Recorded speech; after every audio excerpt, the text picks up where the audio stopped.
In this video tutorial, we are going to take a look at the anatomy of a block, step by step. So let's get started. From WordPress dashboard, select Add New from Posts. Here first, you need to enter your post title.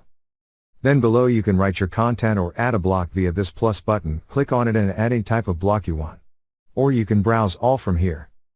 Here you can see all different blocks from different categories and you can choose any one you like from here. If you want, you can search your block from the top search bar. Now click on this settings tab on top right corner and from here you can customize block settings like font size, line height, color settings, turn on drop cap that shows larger initial characters like that. Then we have advanced settings.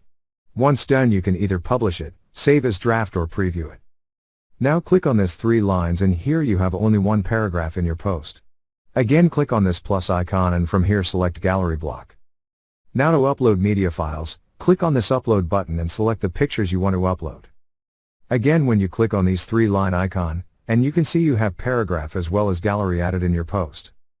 Now click on this modes icon and from here you can edit or select your block. So this is the anatomy of the block. Thank you for watching.